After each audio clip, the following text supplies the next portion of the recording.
जय जय रघुवीर समर्थ। गणेश शारदा चैव सद्गुरु सज्जनस्तथा। आराध्य दैवतं गुह्यं सर्वमे रघुनंदन। कृपा कटाक्षाची किरणे मोह समुद्राचे आटणे। घडे जय त्या श्रीकृष्णे वंदूतया ते श्रीराम। जयांचे करिता स्मरण होय सकल विद्यांचे अधिकरण। ते वंदूया श्री चरण श्री गुरूंचे। शुका सारिखे पूर्ण वैराग्य ज्याचे। वशिष्ठा परिज्ञान योगेश्वराचे। कवी वाल्मिका सारिखा मान्य ऐसा। नमस्कार माझा सद्गुरु रामदासा। जय जय रघुवीर समर्थ। श्रवण भक्तीसाठी उपस्थित असलेल्या सर्व श्रोत्यांना मनपूर्वक वंदन करते। आजपासून आपण दासबोधातील नवविधा भक्तीचा जो दशक आहे तो पाहण्याला सुरुवात करणार आहोत। त्रिगुणांचे विचार ऐकल्यानंतर या प्रपंचाच्या अनेक प्रसंगातून ताऊन सुलाखून निघाल्यानंतर साधक शिष्य समर्थांना प्रश्न विचारत आहे की यातून सुटण्याचा उपाय काय आहे। आणि समर्थ त्यावेळेला म्हणतात की भक्ती मार्गाने जो जातो त्याला हे प्रपंचातले धक्के जे आहेत ते अत्यंत कमी स्वरूपामध्ये जाणवतात, कारण सतत परमेश्वराचं अनुसंधान असतं। आता त्या परमेश्वराची भक्ती कशी करायची आहे, तर ती भक्ती कशी करायची आहे हे सांगताना नवविधा भक्तीचा जो काय दशक आहे तो या ठिकाणी पाहण्याचा आपण प्रयत्न करणार आहोत।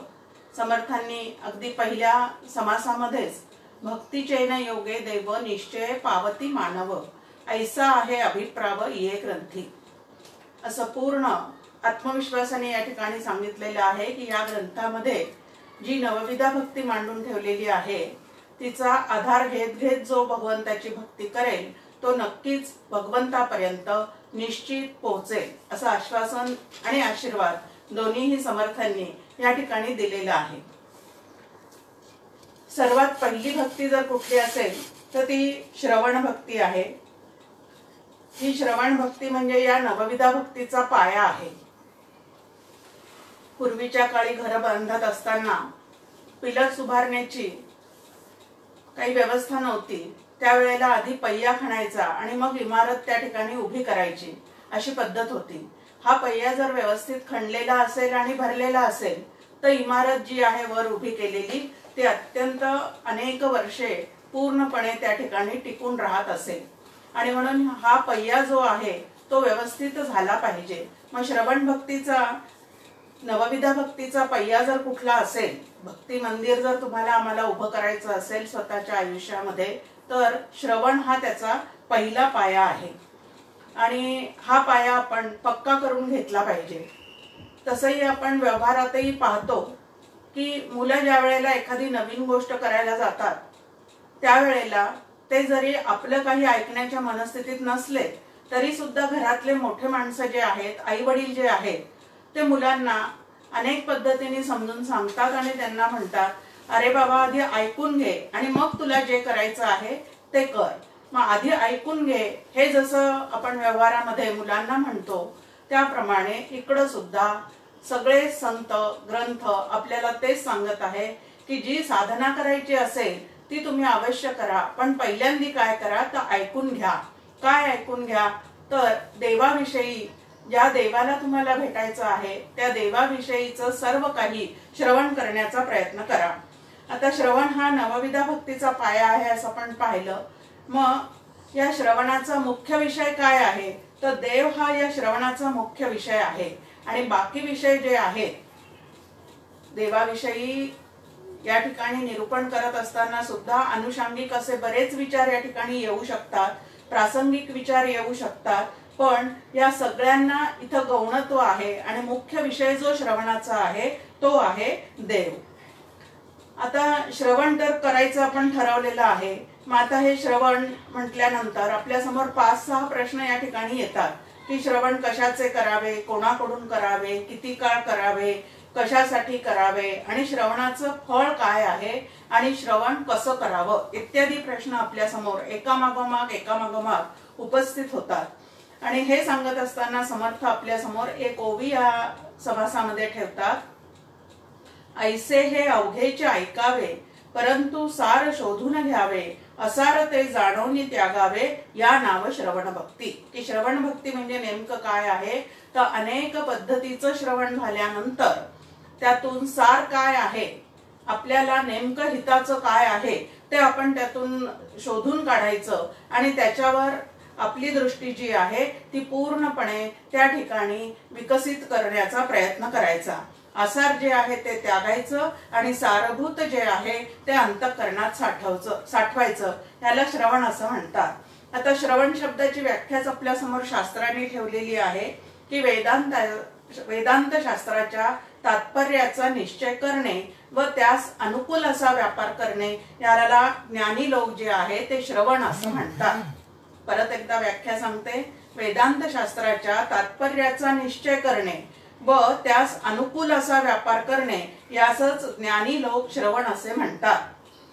आता वेदांताचा तात्पर्य शास्त्राचा तात्पर्य निश्चय काय आहे असा सहजच प्रश्न परत दुसरा आमच्या समोर उभा राहतो की व्याख्या तर आपण ऐकली की वेदांत शास्त्राच्या तात्पर्याचा निश्चय करणे. आता वेदांत शास्त्राचा तात्पर्य निश्चय काय आहे तर सगळ्यांना माहिती असणारा ब्रह्मसत्य, जगन्मिथ्या, जीव ब्रह्मैव नापराहा हा वेदांत शास्त्राचा तात्पर्य निश्चय आहे. मग आता श्रवण करता करता ब्रह्म सत्य आहे, जग मिथ्या आहे आणि जीव आणि ब्रह्म एकच आहे असा निश्चय होत आमचा राहिला पाहिजे आणि झाला पाहिजे तर आमचं श्रवण व्यवस्थित झालेलं आहे. उन्हाळ्याच्या प्रसंगामध्ये आपण मुलांना सुट्ट्या लागलेल्या असतात आणि खेळण्याकडे त्यांचा खूप ओढा असतो. आई वडिलांनी कितीही सांगितलं की अरे बाहेर खूप ऊन आहे, तू आत्ता खेळायला बाहेर जाऊ नको. आता मुलांना ऐकू येत नाही का? आपण जे सांगितलेलं आहे त्याचं त्यांनी श्रवण केलेलं नाही का? श्रवण नक्की केलेलं आहे. जे आपण सांगतो ते त्यांनी नक्की ऐकलेलं आहे. पण आपलं सांगणं ते मनावर घेत नाहीत आणि त्यांना पाहिजे तसं ते खेळायला जातात. अगदी त्याच पद्धतीने तुम्ही आम्ही सुद्धा जर श्रवण करत असू की संत जे सांगतात ते कानावरून तरी जातंय पण मनापर्यंत मात्र पोहोचत नाही आणि क्रियेमध्ये आमच्या यत्किंचितही जर बदल होत नसेल तर आम्ही खरोखरी श्रवण केलेलं आहे का? तर श्रवण कसं करायचं आहे तर मनावर घेऊन करायचं आहे. संतांचे विचार मनावर बिंबवत जाणे याला श्रवण करणे असं म्हणतात. आता 3 प्रकारचं श्रवण आपल्या समोर या ठिकाणी ठेवलेलं आहे. एक काय काय ऐकावं आम्ही तर वेदांत शास्त्र, पुराणे यांचं जे श्रवण आपण करू त्याला सात्विक श्रवण असं म्हटलेलं आहे. आता सत्वगुणे भगवत भक्ती असं त्रिगुणाच्या संदर्भामध्ये आपण पाहिलं की सत्वगुण वृद्धिंगत झाल्याशिवाय भक्ती नावाची गोष्ट सिद्ध होत नाही आणि भगवंताची भेट होत नाही. मग आता आमच्या ठिकाणचा सत्वगुण जर वाढीस लागायचा असेल तर आम्ही सात्विक श्रवण केलं पाहिजे आणि मग त्या सात्विक श्रवणामध्ये वेदांत शास्त्राचा अभ्यास येतो, त्यावरचे प्रवचन ऐकावेत, त्यानंतर त्या अद्वैत प्रचुर असणाऱ्या ग्रंथांचा सतत अभ्यास करावा, त्यानंतर पुराणे सुद्धा ऐकण्याचा प्रयत्न करावा, त्यातून देवाचं महात्म्य जे आहे ते सुद्धा तुमच्या आमच्या लक्षात येऊ शकतं. म्हणून याला सात्विक श्रवण असं म्हटलेलं आहे. दुसरं श्रवण जे सांगितलेलं आहे त्याला साहित्यशास्त्राचे जे श्रवण, ललित वाङ्मय वाचणे, कथा कादंबऱ्या अत्यंत आवडीने वाचणे याला राजस श्रवण असं म्हटलेलं आहे. आता हे श्रवण करून आमचा सत्वगुण वाढीस लागेल का? लागणार नाही. मग आता याही गोष्टीची आमच्या चित्ताला ओढ असते पण ही ओढ कमी केल्याशिवाय आम्हाला सात्विक श्रवणामध्ये रस वाटणार नाही आणि म्हणून या गोष्टी वाचणं सुरुवातीला तरी आम्ही पूर्णपणे सोडून दिलं पाहिजे. तिसरं जे श्रवण सांगितलेलं आहे त्याला तामस श्रवण असं म्हणतात आणि युद्ध वार्ता ऐकणे, त्यानंतर डिटेक्टिव्ह असणारे कादंबऱ्या ज्या आहेत त्या वाचणे इत्यादी गोष्टी सतत मनामध्ये बिंबत राहणे याला तामस श्रवण असं म्हटलेलं आहे. महत्वाचा मुद्दा आहे की आम्हाला जर आमच्यातला सत्वगुण वाढीस लावायचा असेल तर आम्ही कुठलं श्रवण केलं पाहिजे, तर वेदांत शास्त्राचं श्रवण केलं पाहिजे, पुराणांचं श्रवण केलं पाहिजे, देवांची चरित्रे ऐकली पाहिजेत, संतांची चरित्रे ऐकली पाहिजेत आणि असा सत्वगुण त्या जास्तीत जास्त आमच्या ठिकाणचा आम्ही वाढता ठेवण्याचा प्रयत्न केला पाहिजे. आता काय काय श्रवण करावं असा एक भाग आपल्या समोर आहे आणि त्यामध्ये समर्थ या ठिकाणी म्हणतात की सुरुवातीला आपण सर्व देवांची चरित्रे ऐकावेत, व्रत वैकल्य काय सांगितलेले आहेत, त्याचे काय विधी नियम आहेत तेही आपण ऐकावेत. त्यानंतर तीर्थ क्षेत्र जे आहे त्याचं महात्म्य सुद्धा ऐकावं, देवांची चरित्रे, संतांची चरित्रे हे सगळं ऐकण्याचा प्रयत्न करावा. पण हे सगळं ऐकताना सुद्धा काय करायचं आहे तर त्यातलं सारभूत जे आहे ते अंगी बाणवायचं आहे आणि असार जे आहे त्याचा त्याग करायचा आहे. ज्ञानेश्वर माऊलींनी सुद्धा हरिपाठामध्ये मंथुनी नवनीता तैसे घे अनंता वाया व्यर्थ कथा सांडी मार्गो असं सांगितलेलं आहे. आणि दोन संत ज्या वेळेला एका गोष्टीबद्दल सांगत असतात त्यावेळेला त्याच्यावर विश्वास ठेवायला, श्रद्धा ठेवायला काहीच हरकत नाही. मग आता अगदी सुरुवातीला आपण पाहतो की जर बदली झालेली आहे, आपली मुलं लहान आहेत, त्यांना आता बदलीच्या गावाला जाऊन त्या ठिकाणी नवीन शाळांमध्ये त्यांचे ऍडमिशन करायचे आहे. मग सुरुवातीला काय करतो आपण, सर्व तिथं जेवढ्या शाळा आहेत त्या सगळ्या शाळांचे माहिती पुस्तकं जे आहेत ते घरी आणतो, ते पूर्ण वाचून काढतो आणि त्यानंतर ठरवतो की आपल्या मुलांना आपण कुठल्या शाळेमध्ये घालायचं आहे. त्याप्रमाणे सुरुवातीचं श्रवण जे आहे ते असं माहिती पुस्तकासारखं आहे. पण कितीही माहिती पुस्तकं गोळा करून ठेवली पण एका संप्रदायामध्ये जर आम्ही आमचं प्रवेश घेतला नाही तर बुद्धीला फाटे फुटल्याशिवाय राहणार नाही. आणि म्हणून संप्रदायपूर्वक श्रवण करावं असं आग्रहाने आपल्या समोर या ठिकाणी मांडणी आहे की आपल्या बुद्धीला परिपक्वता येईपर्यंत एकाच संप्रदायाचं मध्ये जे काय सांगितलेलं आहे ते सातत्याने ऐकणं हे अत्यंत महत्वाचं आहे. अन्यथा बुद्धीला फाटे फुटल्याशिवाय राहणार नाही. मग आपण ऐकायचं काय आहे या सगळ्यामध्ये, जसं देवांचे चरित्र वगैरे आपण ऐकतो त्याप्रमाणे साधनेचे विविध अंग जे आपल्या सद्ग्रंथांमध्ये तसंच वेदांमध्ये मांडून ठेवलेले आहे ती सर्व साधनेची जी अंग आहेत ती सुद्धा आपण मनापासून ऐकावीत.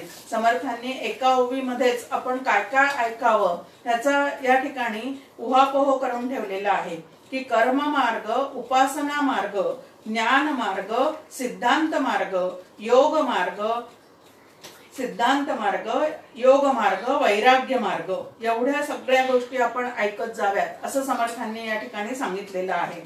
आता कर्म मार्गाविषयी म्हणजे कर्मयोग साधायचा असेल तर काय करायला सांगितलेलं आहे तर विधी ते पाळीत, निषेधा ते जाळीत, विधी ते पाळीत, निषेधा ते जाळीत, मज देऊनी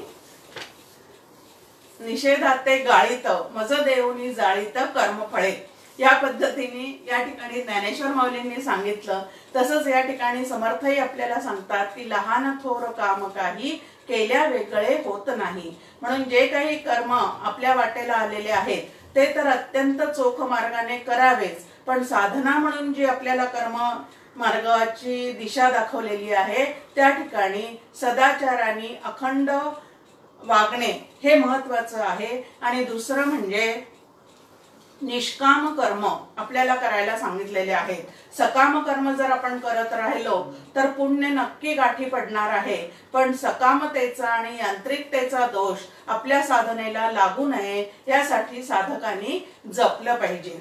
मग इथं आपल्या समोर आहे की कर्ममार्ग करत असताना स्नान संध्यादी जे काही धर्माने सांगितलेले आहेत ते नित्य कर्म सुद्धा तुम्ही आम्ही करायचे आहेत. आणि जे काही कर्म आपण करू त्यामध्ये निष्कामतेचा भाव अत्यंत जपला पाहिजे. त्याने चित्तशुद्धी हा आपल्याला महत्वाचा असा फळाचा भाग त्या ठिकाणी मिळणार आहे की जो आत्मज्ञानासाठी पूर्वतयारी म्हणून अत्यंत गरजेचा आहे.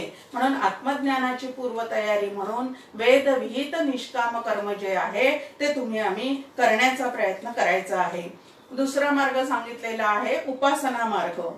आता या ठिकाणी महत्वाचं आहे की आपण सगळेजण म्हणतो की आम्ही उपासना करतो, कित्येक ठिकाणी उपासना चाललेल्या आपण पाहतो सुद्धा, पण त्या उपासनेमध्ये गडबड कशी होते तर मंत्र जो आहे तो एका स्वामींनी दिलेला आहे त्यांचा आपण जपत राहतो, त्यानंतर मग अजून दुसरे काही पद म्हणत राहतो, मग त्याला उपासना म्हणता येत नाही तर त्याला भजन असं म्हणतात की भजनामध्ये सर्व देवतांना जसं आवाहन करायचं असतं त्याप्रमाणे उपासना चालवणारे सुद्धा या ठिकाणी अनेक देवदेवतांना त्या ठिकाणी भजनाच्या निमित्ताने आवाहन करत राहतात। पण इथं उपासना मार्ग जो सांगितलेला आहे त्यामध्ये कोणत्याही एका आराध्य दैवताची, कोणत्याही एका ह्या शब्दाखाली आपण अंडरलाईन केलं पाहिजे की उपासना ज्याला करायची आहे आणि उपासनेच्या शेवटी जे फळ मिळणार आहे ते म्हणजे देवा भक्ता अखंड भेटी, असं जे फळ तुम्हाला आम्हाला प्राप्त करून घ्यायचं आहे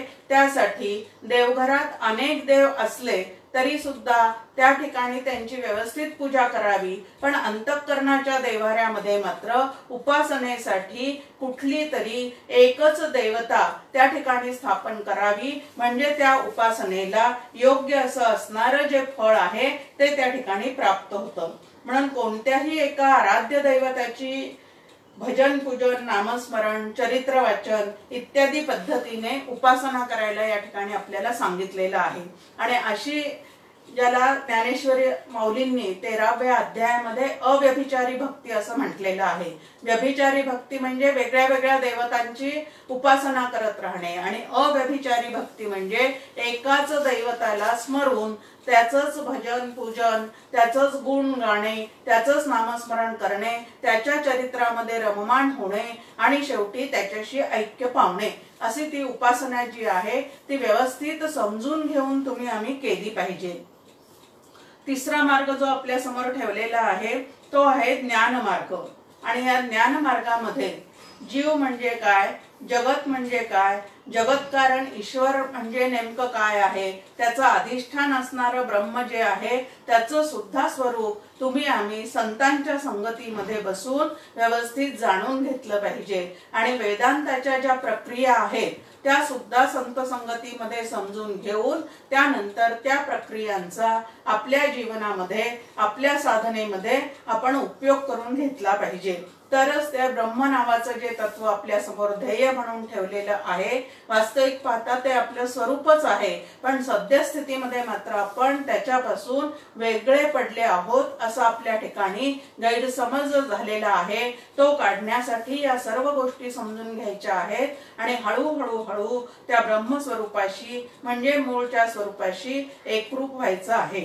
त्यानंतर सिद्धांत मार्ग। आता हा सिद्धांत मार्ग खूपच सुंदर आहे। परमार्थाचा तसा पाहायला गेलं तर एकदम शॉर्टकट ज्याला म्हणतात तो या सिद्धांत मार्गामध्ये आपल्या समोर ठेवलेला आहे, पण त्यासाठी श्री गुरूंविषयीचे भाव सुद्धा चित्तामध्ये अगदी तसेच आपल्या रुजले पाहिजेत। श्री गुरु हेच दैवत व श्री गुरु हेच ब्रह्म आहे असं समजून त्यांची सेवा पूजा, त्यांचं नाम, त्यांनी दिलेलं नाम इत्यादी गोष्टींनी आत्मज्ञान प्राप्त करून घेणे याला सिद्धांत मार्ग असं म्हटलेलं आहे।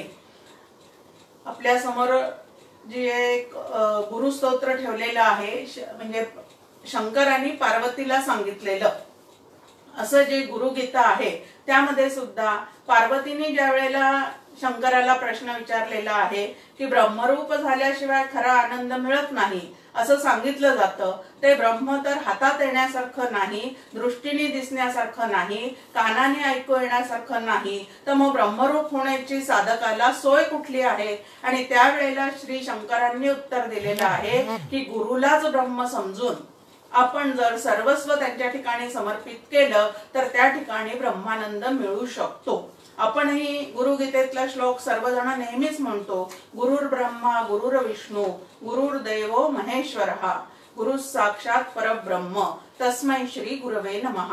हा श्लोक आपण सगळेजण म्हणतो, पण श्लोक म्हणणं वेगळं आणि तसा अंतःकरणामध्ये पूर्ण भाव असणं ही गोष्ट एकदमच वेगळी आहे.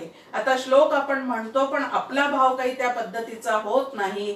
मनुष्य देहधारीच ते आपल्याला दिसत असल्यामुळे गुरुच्या ठिकाणी सुद्धा दोष पाहण्याची वृत्ती जी काही आहे ती आपल्याला कुठंतरी चिकटलेलीच आतमध्ये असते. आणि मग असं जर त्यांच्या ठिकाणी दोष दिसायला लागले तर श्रद्धा सुद्धा डळमळीत होते आणि त्यांनी सांगितलेली साधना जी आहे ती सुद्धा नंतर मग व्यवस्थित जशी व्हायला पाहिजे तशी होत नाही.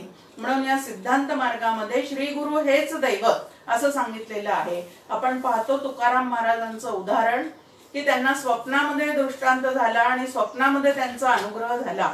आता स्वप्नामध्ये ज्यांचा अनुग्रह झालेला आहे त्यांनी सत्यात तो पूर्णपणे तडीला नेलेला आहे आणि ते स्वतः ब्रह्मरूप झालेले आहे. पण आम्हाला सत्यामध्ये अनुग्रह मिळतो, पण तरी सुद्धा ते तडीला नेण्याचं सामर्थ्य मात्र आम्ही दोष बुद्धीमुळे गमावून बसतो. म्हणून आपल्या श्री गुरूंना आणि आराध्य दैवताला मनुष्य देहधारी न समजता ते ईश्वरी अवतार आहेत, माझ्यासाठी भगवंतानी ह्या नामरूपातून प्रगटीकरण केलेलं आहे असा भाव आपल्या ठिकाणी ठेवावा आणि गुरु साक्षात परब्रह्म तस्मै श्री गुरवे नमः असा भाव वृद्धिंगत करून ज्या वेळेला आपण श्री गुरूंची सेवा पूजा अर्चा करतो त्यावेळेला एकदम परमार्थ जो आहे तो आपल्यासाठी सोपा होऊन जातो. नंतर सांगितलेला आहे योग मार्ग. आता योग मार्ग म्हणल्यानंतर पतंजलींचा जे यमनियमादी आपल्या समोर अष्टांग योगाचा मार्ग ठेवलेला आहे त्याचा पूर्ण अभ्यास करावा. आणि मग आता योग मार्ग हा अत्यंत कठीण मार्ग आहे, त्यामुळे प्रत्यक्ष श्री गुरूंकडनं सगळे त्याचे धडे समजून घेतल्याशिवाय मनाने असं कुठलीही गोष्ट करू नये असं या ठिकाणी सांगितलं. कारण अष्टांग योगासाठी शारीरिक बळ, त्यानंतर मनाची निश्चय वृत्ती ही सुद्धा भरपूर असावी लागते. नंतर सांगितलंय की वैराग्य मार्ग, की शास्त्रविधीनुसार संन्यास घेऊन आत्मचिंतनाने आत्मज्ञानाची प्राप्ती करून घेणे. आता इथं वैराग्य मार्गामध्ये दोन आपल्या समोर ठेवलेले आहेत. एक आहे विधिवत संन्यास घेणे आणि दुसरा तुम्ही आम्ही जे प्रापंचिक साधक आहोत त्यांच्यासाठी जो मार्ग सांगितलेला आहे तो संग त्यागाचा मार्ग सांगितलेला आहे.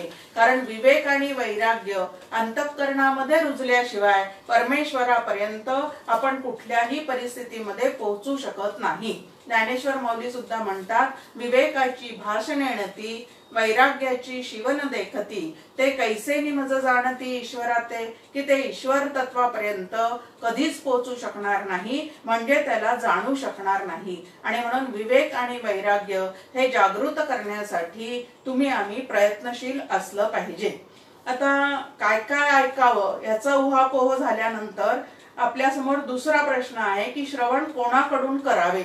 एक आपण पाहिलं की संप्रदायपूर्वक श्रवण करावं म्हणजे बुद्धी जी आहे ती व्यवस्थित विकसित होण्याचा मार्ग तुम्हाला आम्हाला सापडतो. कारण जो संप्रदाय ज्यांच्यापासून सुरू झालेला आहे त्यांनी त्या ठिकाणी शास्त्राचा व्यवस्थित अभ्यास करून त्या तत्वज्ञानाची मांडणी केलेली असल्यामुळे अद्वैत तत्वज्ञान जे आहे ते व्यवस्थित समजून सांगण्याची त्या ठिकाणी व्यवस्था झालेली असते.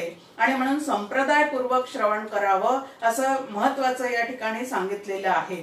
आणि ते श्रवण करत असताना ज्या ग्रंथामध्ये किंवा ज्याच्या निरूपणामध्ये जीव आणि ब्रह्म एकरूप आहेत असं वारंवार सांगितलं जात नाही त्याच्याकडून अजिबात श्रवण करू नये असं या ठिकाणी आपल्या समोर म्हटलेलं आहे. कारण त्याला श्रवण म्हणताच येणार नाही.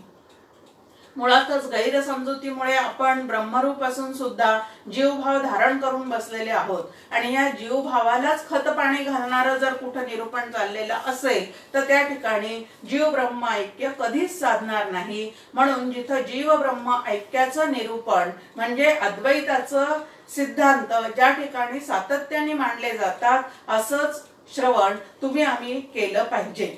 समर्थ या ठिकाणी म्हणतात, वक्ता असावा साचार अनुभवाचा.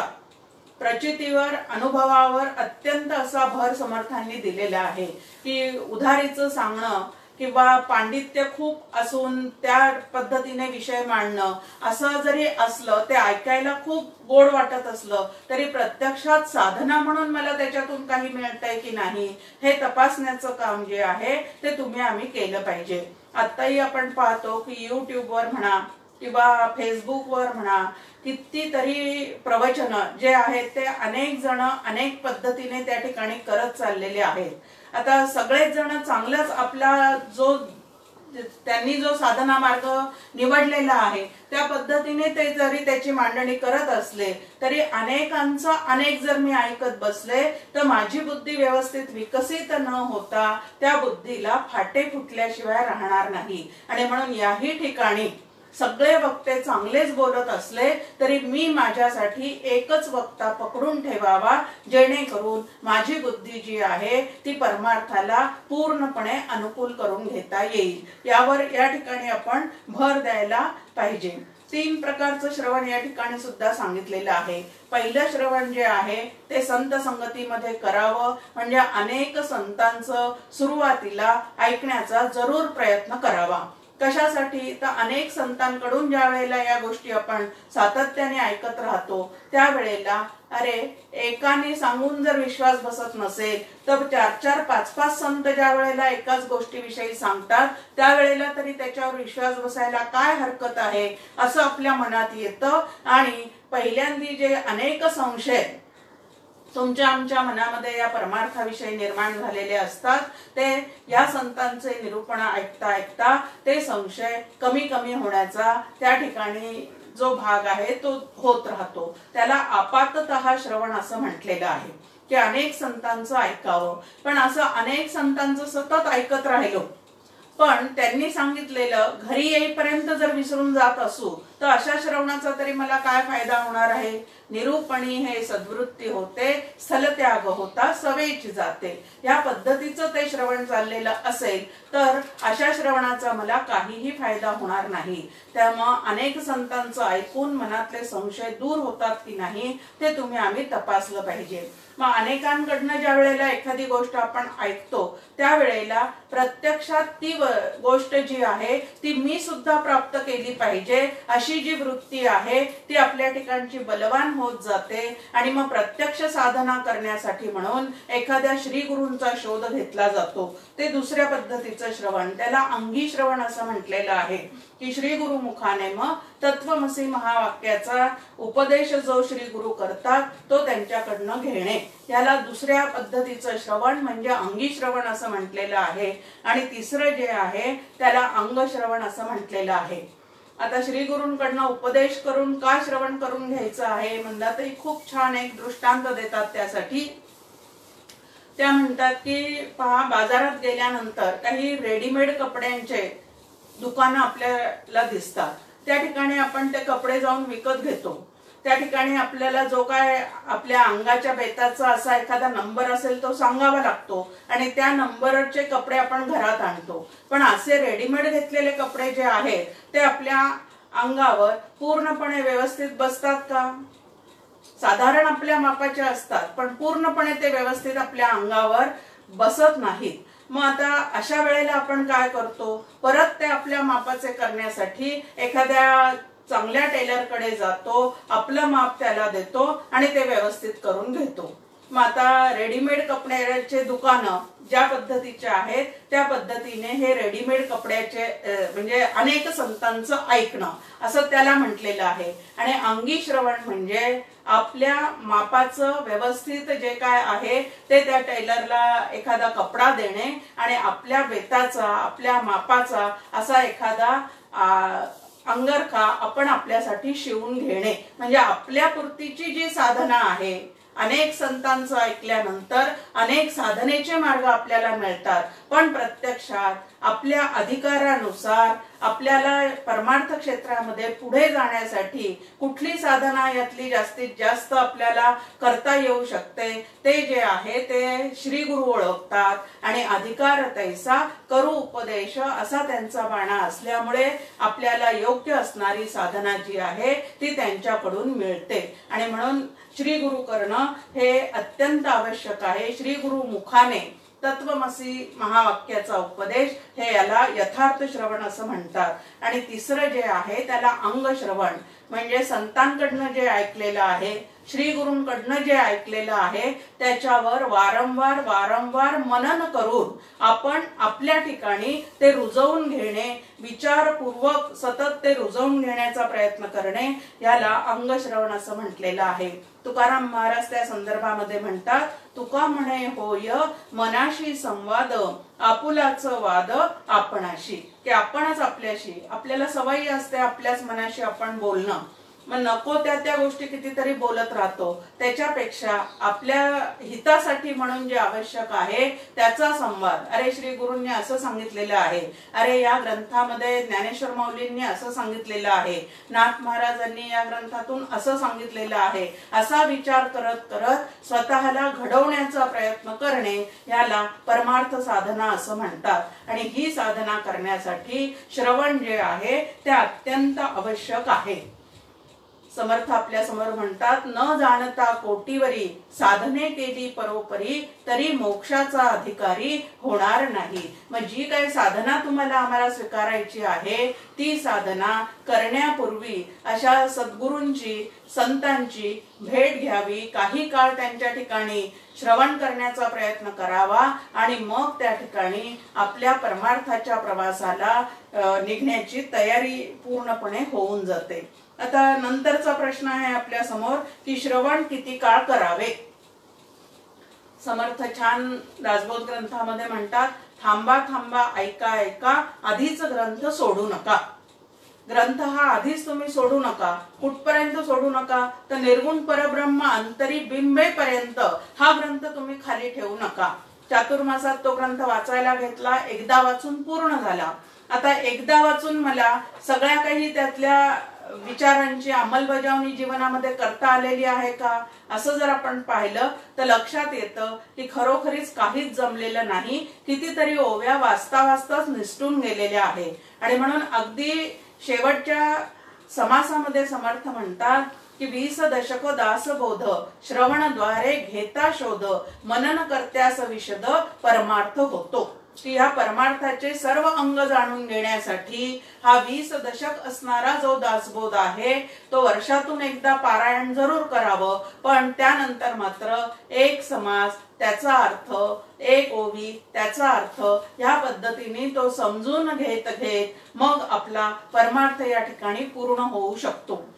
होऊन गेलेल्या संतांनी जे ग्रंथ लिहून ठेवलेले आहेत तेही ग्रंथ सध्या हयात असणाऱ्या एखाद्या संतांकडनं समजून घेतल्याशिवाय परमार्थाची सर्व अंग आपल्याला कळत नाहीत. आणि म्हणून संतांच्या संगतीमध्येच हे ग्रंथ जे आहेत ते तुम्ही आम्ही समजून घ्यावे. आता श्रवण किती काळ करावे. छान दृष्टांत आपल्या समोर आहे की सरितेनी किती काळ वाहत राहावं. जोपर्यंत तिचं सागराशी मिलन होत नाही तोपर्यंत तिने जसं वाहत राहावं, तसं आमच्या देहबुद्धीचं रूपांतर जोपर्यंत आत्मबुद्धीमध्ये होत नाही तोपर्यंत श्रवण जे आहे ते तुम्ही आम्ही चालू ठेवलं पाहिजे. निर्गुण ब्रह्म ते अंतरी बिंबले, अशी आपल्या चित्ताची अवस्था होईपर्यंत ते ब्रह्म मी आहे असा निश्चयात्मक भाव आपल्या ठिकाणी दृढतेने राहीपर्यंत आपल्याला हे श्रवण जे आहे ते सतत करायचं आहे. आणि 3 विधी जे आपल्याला सांगितलेले आहे त्यामध्ये श्रवण, सदाचार आणि नामस्मरण या 3 गोष्टी सांगितलेल्या आहेत. म्हणून श्रवण जे आहे ते आधी साधना मार्ग कळावा म्हणून करायचं आहे, त्यानंतर साधना मार्गात टिकून राहावं म्हणून करायचं आहे, आणि नंतरही शेवटच्या श्वासापर्यंत मला साधना सांभाळायची आहे म्हणूनही ते श्रवण तुम्ही आम्ही सतत केलं पाहिजे. निरपेक्ष सुख, शांती, आनंद, समाधान आणि तृप्ती हे आपल्या अंतःकरणामध्ये पूर्णपणे नांदतंय की नाही हे तपासण्यासाठी सुद्धा श्रवण करायचं. आणि तसा अनुभव येईपर्यंत हे श्रवण जे आहे ते तुम्ही आम्ही चालू ठेवलं पाहिजे. आता श्रवण करावे असं जे आपल्याला सांगितलेलं आहे तर हे श्रवण कशासाठी करायचं आहे. संत संगतीमध्ये आप्त वाक्याच्या साह्याने हे श्रवण किती काळ आणि कशासाठी करायचं आहे, तर आपला आयुष्याचा जो कालावधी आहे तो सुखाने जाण्यासाठी, आपल्याला जो काळ मिळालेला आहे, जन्म आणि मृत्यू त्यांच्यामधला जो आयुष्याचा काळ आपल्याला मिळालेला आहे, त्याचं सार्थक करण्यासाठी सुद्धा आपण श्रवणच केलं पाहिजे. मंदाताई छान पद्धतीने एका गीतामध्ये म्हणतात की रामाच्या स्मरणामध्ये काळ सुखाने जाण्याची व्यवस्था आहे. मग आता त्याचं स्मरण करण्याचा एक उपाय म्हणजे अखंड श्रवण करणे हा आहे. एरवी आपण श्रवण झाल्यानंतर सुद्धा परत प्रपंचामध्ये गेलो की परत ये रे माझ्या मागल्या ह्या पद्धतीने सगळे प्रपंचाचे विचार आपल्या मनामध्ये वारंवार उठत असतात आणि ते प्रपंचाचे विचार जे आहेत त्यांनीच अंतःकरण अतिशय व्याकुळ होतं आणि दुःखाला आपण सातत्याने समोर आणून उभं करतो. आणि म्हणून काळ सार्थकी लावण्यासाठी सुद्धा श्रवण जे आहे ते सातत्याने आणि तेही संत संगतीमध्ये करण्याचा प्रयत्न केला पाहिजे. आता श्रवण कसं करावं हा एक मोठा महत्वाचा भाग आहे की श्रवण करावं, कोणाकडनं करावं, किती काळ करावं, कशासाठी करावं, हे सगळं ऐकल्यानंतर श्रवण कसं करावं. खूप छान समर्थ आपल्या समोर या ठिकाणी एक ओवी ठेवतात. तोडून मनाच्या ओढी श्रवणी बैसावे आवडी काळ घडीने घडी सार्थकची करावा. की या मनाला अत्यंत प्रपंचाच्या ओढी आहेत. आता ह्या ओढीमुळे आपण ज्या ठिकाणी श्रवणाला बसतो त्या ठिकाणी शरीर जरी श्रवणाला बसलेलं दिसलं तरी मनाची ओढ आपल्याला क्षणात कुठं घेऊन जाते, आपल्या घरी घेऊन जाते. डॉक्टर काका नेहमी एक उदाहरण सांगतात की प्रवचन करताना सुद्धा मला चिकूचं झाड आठवतं घरातलं. म्हणजे क्षणात आपलं मन जे आहे ते तिथपर्यंत जाऊन उडी मारतं. मग अशा अनंत ओढी ज्या आहेत त्या तुमच्या आमच्या मनाला आहेत. आता ह्या मनाला सुरुवातीला श्रवण करायला, शास्त्र संगतीत राहायला अजिबात आवडत नाही. जसं अगदी लहान मुलांना घर सोडून शाळेत जावंसं वाटत नाही तसं प्रपंचाचा त्याग करून आम्हाला परमार्थासाठी बसायला अजिबात सुरुवातीला आवडत नाही. पण रांगणाऱ्या मुलाला जसं वारंवार आई धरून आणून बसवते त्या पद्धतीने आपणच आपल्या मनाला जे प्रपंचाकडे सतत धावणार आहे त्याला या परमार्थाची गोडी प्राप्त करून देण्याचं जे काम आहे ते स्वतःलाच या ठिकाणी करावं लागतं. आणि म्हणून मनाच्या किती ओढी आहेत, कुठं कुठं ते भटकत आहे. या भटकणाऱ्या मनाला आजपर्यंत इतकं भटकू दिलं तरी सुद्धा त्याला सुख शांती समाधान मिळालेलं आहे की नाही या पद्धतीचा विचार स्वतःशी स्वतः करावा. आणि कुठं ठेवलं या मनाला म्हणजे त्याला सुख शांती आनंद समाधान प्राप्त होणार आहे याचा विचार करावा आणि ते मन संत संगतीमध्ये अखंड ठेवण्याचा तुम्ही आम्ही प्रयत्न केला पाहिजे. दुसरं सांगितलेलं आहे की आत्मतत्वाविषयी श्रवण करत असताना श्रद्धेय मंदाताई म्हणतात की ज्या वेळेला आत्मचर्चा चाललेली असते त्यावेळेला घड्याळ अजिबात समोर ठेवू नये. पण 40-45 मिनिटं झालेली दिसली की श्रोत्यांची सुद्धा घड्याळांकडे काय होऊन जाते तर मन वेधते, लक्ष जाते आणि मग वक्ता जो आहे तो सुद्धा त्या ठिकाणी विचलित होऊन जातो की अरे श्रोत्यांचं मन आता या ठिकाणाहून उडालेलं आहे. मग काय करायचं आहे तर अत्यंत गोडीने ज्या वेळेला आपण श्रवणाला बसतो त्यावेळेला घड्याळाकडे अजिबात लक्ष जात नाही. पण ज्या वेळेला कोणीतरी म्हणतं म्हणून बळजबरीने आपल्या मैत्रिणीचंच प्रवचन आहे म्हणून बसतो किंवा मैत्रिणींनी बोलवलं म्हणून त्या ठिकाणी गेलेले असतो पण आपल्याला त्याची गोडी नसते त्यावेळेला मात्र तो 1 तास म्हणजे आपल्याला 4-5 तासासारखा वाटतो. आणि ज्या वेळेला त्याविषयी आवड उत्पन्न होते त्यावेळेला मात्र तो 1 तास जो आहे तो 10 मिनिटासारखा वाटतो. आता हा फरक कसा पडतो तर हे आपल्या मनानेच आपण करून ठेवलेलं आहे. ज्ञानेश्वर माऊली त्या ठिकाणी म्हणतात की ज्याला याची आवड नाही म्हणजे जो जेथील गौरव नेणे तयासी ते भिंगुळवाणे. जर तुमच्या चित्ताला त्याची आवड नसेल तर हे सगळं कंटाळवाणं वाटतं, यामध्ये रस उत्पन्न होत नाही. त्या तिथून केव्हा एकदा उठू ह्या पद्धतीचं मन आमचं सारखं कुरकुर करत राहतं. पण ज्याला याची आवड उत्पन्न झालेली आहे तो प्रवचनानंतर सुद्धा काही काळ त्या ठिकाणी उठून जायचं आहे हे विसरून गेलेला असतो. मग आता आपलं मन नेमकं आपल्याला काय म्हणतंय याच्याकडे आपणच या ठिकाणी लक्ष द्यायचंय. आणि श्रवण कसं करायचं आहे तर अत्यंत आनंदाने गोडीने मला यातून काहीतरी साधनेला अनुकूल असे अनेक वर्म सापडणार आहेत हे लक्षात ठेवून आवडीने श्रवण करायला जर आपण बसलो तर आत्मज्ञानाविषयीचे सर्व वर्म श्रवण करता करताच जाणण्याची व्यवस्था या ठिकाणी असते. ज्याचं उत्तम श्रवण झालेलं आहे त्याला पुढच्या कुठल्या साधना किंवा भक्ती कराव्याच लागत नाहीत. पण ज्याची श्रवणामध्ये गती नाही त्याला मात्र हे जमत नाही का मग पुढची भक्ती बघ, ते जमत नाही का मग त्याच्या पुढची भक्ती बघ, असं करत करत त्याला पुढे न्यावं लागतं. पण श्रवणामध्ये ज्याला सगळं काही समजून जातं, एकाग्रतेने जो श्रवण करतो, आनंदाने श्रवण करतो, आपलं हित ह्याच्यातच आहे असं लक्षात ठेवून जो श्रवण करतो तो मात्र श्रवण काळीच मुक्त होण्याची श्रवण समाधी नावाची एक समाधी या ठिकाणी सांगितलेली आहे. ती श्रवण करता करताच तो त्या तत्वाशी एकरूप होऊन जातो, एवढी व्यवस्था त्यामध्ये आहे. त्यानंतर इथं समर्थ म्हणतात की होत असता श्रवण देहासा आले उणेपण क्रोधे करी चिंचिण तो एक मूर्ख. की आता वक्ता जो आहे तो शास्त्राला धरून आपली देहबुद्धी कमी होण्यासाठी काय काय करावं असे अनेक उदाहरणं देऊन समजून सांगत असतो.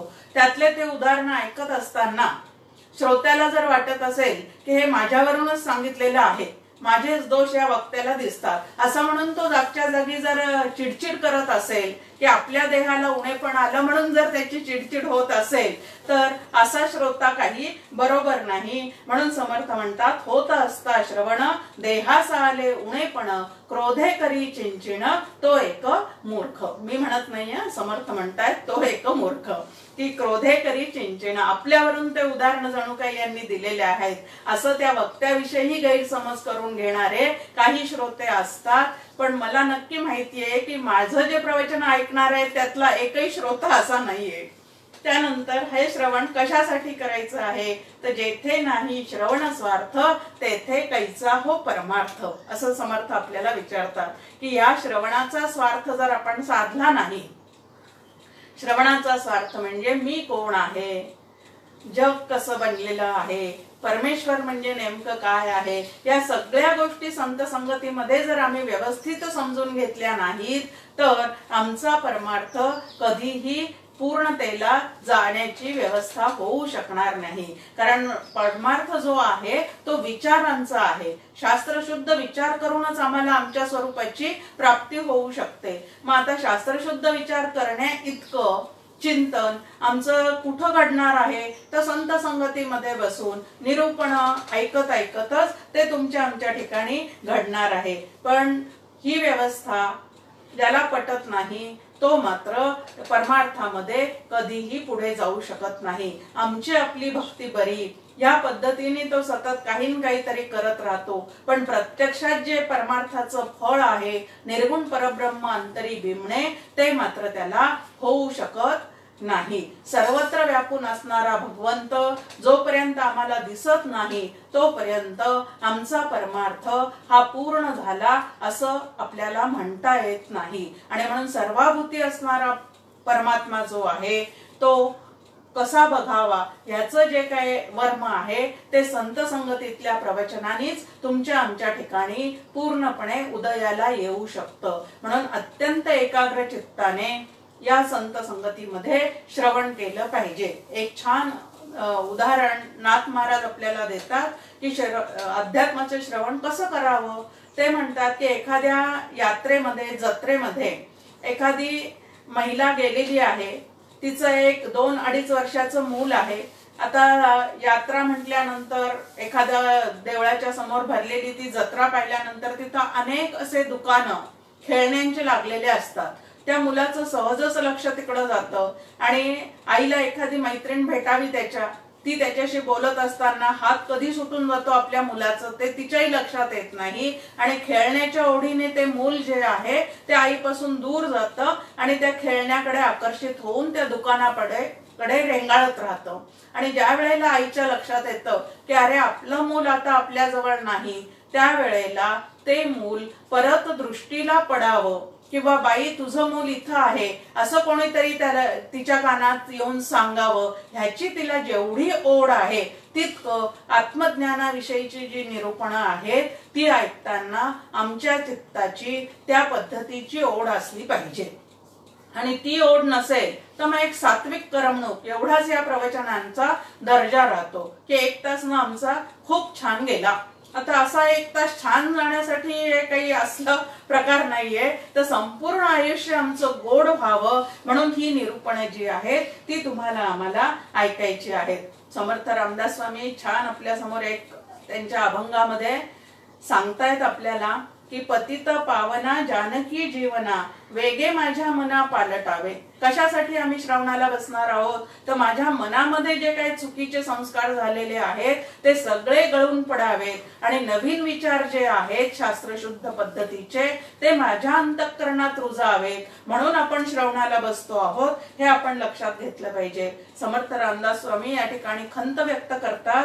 रामदास म्हणे कथा निरूपणे मनाची लक्षणे जैसी तैसी, की किती कथा निरूपण जरी आम्ही ऐकले तरी आमचं मन जे आहे ते जसंच्या तसंच पूर्व संस्कारावर रेंगाळत राहत असेल तर आमचा परमार्थ कसा पूर्ण होणार आहे. म्हणून मनावर घेऊन ही साधना आम्ही करायला पाहिजे आणि या मनाला भगवंत चरणी अर्पण करण्याची जेवढी काही या ठिकाणी युक्ती संत आम्हाला शिकवतात त्या सर्व युक्ती त्यांच्याकडूनच आम्ही समजून घेतल्या पाहिजे. आता श्रवणाचं फळ नेमकं काय आपल्याला प्राप्त करून घ्यायचं आहे. अगदी सुरुवातीच्याच समासामध्ये श्रवण केलियाचे फळ काय आहे असं श्रोत्यांनी विचारलेलं आहे की दासबोध ग्रंथाचं श्रवण करून मला नेमकं काय फळ प्राप्त होणार आहे. आणि समर्थ त्या ठिकाणीच पहिल्या समासातच सांगतात, आता श्रवण केलियाचे फळ क्रिया पालटे तत्काळ तुटे संशयाचे मूळ एकसरा. की अनेक तऱ्हेचे जे परमार्थाविषयीचे संशय तुमच्या आमच्या मनामध्ये आहेत, जीव म्हणजे काय, देह कशाचा बनलेला आहे, देव खरोखरीच आहे का, असेल तर तो दिसत का नाही, संतांना तो खरोखरीच भेटलेला आहे का, मग संतांना जर तो भेटलेला आहे तर तसं कधीतरी आम्ही जन्माला आल्याशिवाय संत म्हणून तो आम्हाला भेटणारच नाही का, असे अनेक तऱ्हेचे जे संशय आहेत त्या संशयाचं निरसन श्रवण करता करता झालं पाहिजे. आणि तसं जर झालं की संशय नाहीसे झाले आणि भक्ती सुखाची जर खूप गोडी चित्ताला लागली तर आमचं श्रवण व्यवस्थित चाललेलं आहे. रामदास स्वामी म्हणतात की अद्वैत प्रचूर ग्रंथ वाचत गेल्यानंतर विवेक आणि वैराग्य जर अंतःकरणामध्ये निर्माण झाले तरच त्याला ग्रंथ म्हणा. असेच निरूपण ऐका की जे ऐकता ऐकता अंतःकरणामध्ये विवेक आणि वैराग्य जे आहे ते हळूहळू आमच्या ठिकाणी उदयाला येत आहे असं आमच्या लक्षात आलं पाहिजे. पण असं न करता ऐकत चाललेले आहोत. किती श्रवण झाले, गावात येणाऱ्या एकाही वक्त्याचं प्रवचन मी ऐकल्याशिवाय सोडत नाही, पण त्यांनी सांगितलेलं एकही गोष्ट अंतःकरणामध्ये बिंबवून घेत नाही. या पद्धतीचं जर श्रवण झालेलं असेल तर त्या ठिकाणी आमची ती नुसती सात्विक करमणूक झाली असं समजायला हरकत नाही. डॉक्टर काका म्हणतात की किती प्रवचनांच्या गोधड्या शिवून अंगावर घेतलं म्हणजे सुखरूप होणार आहे. एकच प्रवचन ऐकावं पण अत्यंत मनापासून ऐकावं आणि त्यामध्येच आम्हाला पूर्णपणे परमार्थ सिद्धीला नेण्याची व्यवस्था असते. पण लक्ष देऊन जर ते ऐकलेलं असेल तर मग चित्ताचा आम्ही जो गमावलेला आनंद आहे तो पुनरपी आम्हाला प्राप्त होईपर्यंत आम्ही हा श्रवणानंद जो आहे तो लुटला पाहिजे. श्रवणानंद हा शब्द या ठिकाणी उपयोगात आणलेला आहे की आता श्रवणानंद आहे आम्ही ऐकत असताना त्या ठिकाणी बळजबरीने बसलेले आहोत, कोणीतरी मारून मुटकून बसवलेलं आहे म्हणून येऊन बसलेले आहोत. ते आपलं आपण या ठिकाणी तपासायचं आहे की नेमकी माझी श्रवण करण्यासाठीची ही ओढ कशा पद्धतीची आहे, की मारून मुटकून कोणी आणून बसवलेलं आहे म्हणून ऐकत आहे का मला खरोखरीच माझ्या हितासाठी काहीतरी करायचं आहे म्हणून मी या ठिकाणी ऐकायला बसलेले आहे. आणि हे जे श्रवण करायचं आहे ते परत समर्थ म्हणतात की अंगी बिंबेपर्यंत, निर्गुण परब्रह्म जे आहे ते अंगी बिंबेपर्यंत मला करायचं आहे. आता श्रवणाने काय नेमकं झालं पाहिजे, तर श्रवणाने आमच्या मनातले संशय नाहीसे झाले पाहिजे. 3 संशय तुमच्या आमच्या मनामध्ये असतात असं शास्त्राचं तुम्हाला आम्हाला सांगणं आहे. एक आहे प्रमाण संशय, दुसरा आहे प्रमेय संशय आणि तिसरी आहे विपरीत भावना. या 3 पद्धतीच्या गोष्टी चित्तातून जाईपर्यंत तुम्हाला आम्हाला या ठिकाणी श्रवण करण्याची साधना सांगितलेली आहे. आता प्रमाण संशय म्हणजे नेमकं काय आहे, तर वेदांत वाक्यामध्ये मुख्यत्वाने करून अद्वितीय ब्रह्माचेच प्रतिपादन आहे का वेदांमध्ये कर्ममार्ग वगैरे जास्ती प्रतिष्ठित केलेला आहे, याबद्दलची जी शंका आहे, म्हणजे वेदांवरच जो संशय घेतला जातो त्याला या ठिकाणी प्रमाण संशय असं म्हटलेलं आहे. त्यानंतर वेदात सांगितलेला जीव ब्रह्माचा जो अभेद आहे तो सत्य आहे का आणि खरोखरीच मी ब्रह्म असू शकेल का, या पद्धतीचा जो संशय आहे त्याला प्रमेय संशय असं म्हटलेलं आहे. आणि मी देह आहे आणि जग सत्य आहे अशी जी माझ्या ठिकाणची पूर्ण अशी बिंबलेली कल्पना आहे त्याला विपरीत भावना असं म्हटलेलं आहे. तर ही विपरीत भावना पूर्णपणे नाहीसे होण्यासाठी म्हणून तुम्हाला आम्हाला श्रवण जे आहे ते वारंवार वारंवार करावं असं सांगितलेलं आहे. जोपर्यंत मी आत्मा आहे अशी निश्चयात्मक बुद्धी होत नाही, जोपर्यंत जगताचं मिथ्यात्व चित्ताला पटलेलं नाही आणि जोपर्यंत कर्तृत्व भोक्तृत्वाचा अहंकार आमचा दूर झालेला नाही, तोपर्यंत तुम्ही आम्ही श्रवणाची जी कास आहे ती सतत धरून ठेवली पाहिजे. आत्माराम ग्रंथामध्ये सुद्धा समर्थ आपल्या समोर एक ओवी ठेवतात, ते हे जाणरे श्रवण करावे अध्यात्म निरूपण, मनन करिता समाधान निजध्यासे पावसी.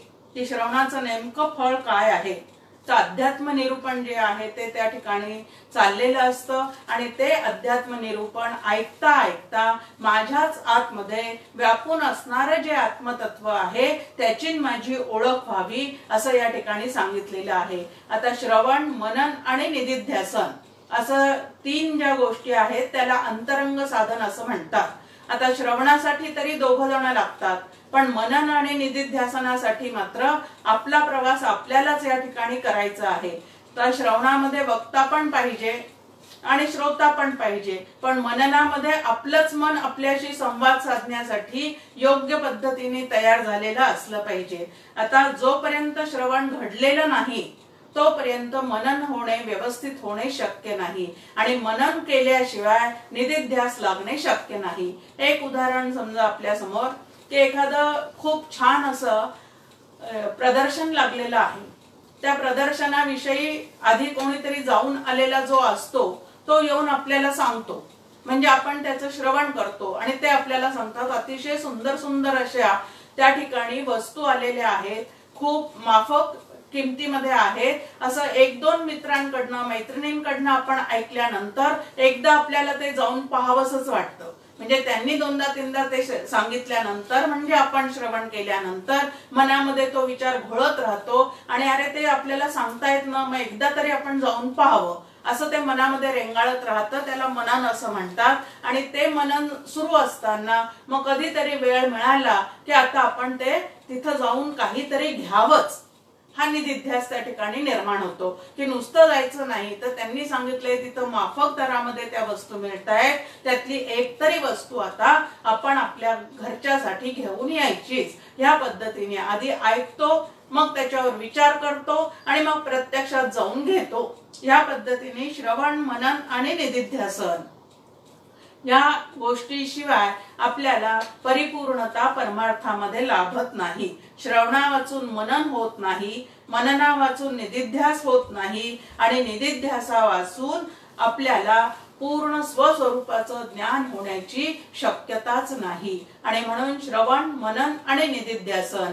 आता मनन आणि निदिध्यासनापूर्वीची पहिली जी गोष्ट आहे ती श्रवण आहे आणि म्हणून सुरुवातीला पहिली भक्ती श्रवण भक्ती आहे. भागवतामध्ये सुद्धा श्रवणम कीर्तनम विष्णुस्मरणम या पद्धतीचा एक श्लोक आहे आणि त्यामध्ये सुद्धा श्रवण भक्ती ही पहिली भक्ती सांगितलेली आहे. आत्मा नावाचं तत्व तुम्हाला अजिबात कळत नाही मग ते कळून घेण्यासाठी काय करावं लागेल? त्याचं उत्तर आहे श्रवण करावं लागेल. कळतं पण वळत नाही अशी ज्याची आता स्थिती आलेली आहे त्याच्यासाठी मनन आहे. आणि कळतं वळतं पण अजून फळत नाही असं ज्याला लक्षात आलेलं आहे त्याच्यासाठी निधिध्यासन आहे. मग श्रवण मनन निधिध्यासन या ऐसे नाही साधन, म्हणून ते नित्य नूतन केलेची पाहिजे. या पद्धतीने आत्माराम मध्ये सुद्धा समर्थ रामदास स्वामी श्रवण मनन निधिध्यासन जे आहे ते सातत्याने आपण केलं पाहिजे असं सांगतात. आणि याही भक्तीमध्ये श्रवण भक्तीमध्ये आपल्यावर वारंवार वारंवार तेच पटवून देण्याचा प्रयत्न करतात. श्रवण भक्ती संबंधीचे श्रवणासंबंधीचे जवळजवळ 5 समास दासबोधामध्ये आलेले आहेत. 200 समासापैकी 5 समास समर्थांनी या श्रवण भक्तीसाठी उपयोगात आणलेले आहेत. ती समजून सांगण्यासाठी या ठिकाणी मांडलेले आहेत. त्यामध्ये श्रवण कसं करावं, कोणाकडनं करावं, किती काळ करावं, त्यानंतर त्याचं फळ काय आहे, या सगळ्या गोष्टींचा उहापोह समर्थांनी या 5 समासाद्वारे आपल्या समोर मांडून ठेवलेला आहे. आणि तोच मांडण्याचा या ठिकाणी मनापासून प्रयत्न केलेला आहे. जय जय रघुवीर समर्थ.